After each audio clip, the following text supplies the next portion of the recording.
A trio of guards, lesser fiends identical to the menacing goat-hoofed creatures we'd seen on patrol several times, milled about. Two sported heavy mail shirts and held beefy poleaxes topped with wicked curved axe heads, which looked equally well suited for blocking an incoming blade or goring an enemy, spilling ropes of intestine to the ground. I blanched at the thought of going up against those monsters, even if this was only a game. The third guard lingered in the back, near the portal. Instead of mail, this one wore rough-stitched robes, a deep cowl drawn up around its inhuman visage. It held a short bronze dagger in one hand and a gnarled staff in the other.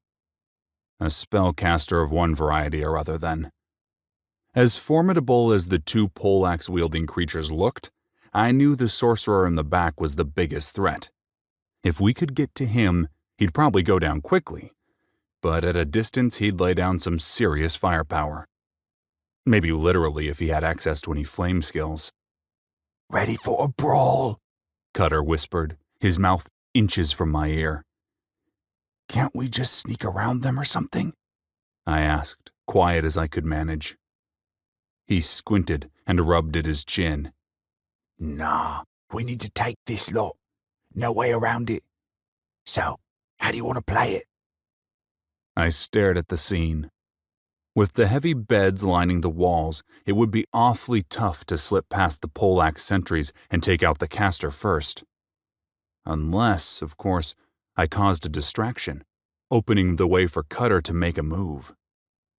"This is what I think we should do," I said, leaning into him and outlining my plan. He nodded along in agreement, but a seed of worry bloomed in my chest as I spoke, my eyes unwaveringly fixed on the lesser fiends in the next room.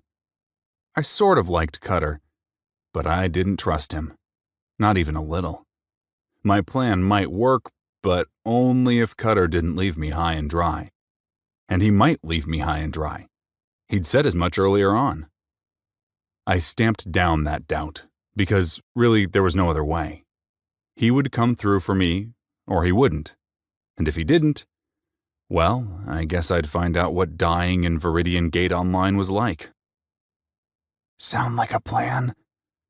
I finally finished, an edge of uncertainty in my voice. He nodded, slipped a long, black-bladed dagger from a sheath at his waist, then shot me a wink as he crept forward, disappearing after he was a few feet away. I had to admit that stealth ability was pretty incredible. Because he was a friendly, a ghostly blue glow outlined his moving form, showing me his location, but that was all I saw. He angled right and padded in as close as he could get to the guards before slipping between a pair of heavy beds and shifting into a low crouch. Ready. Waiting.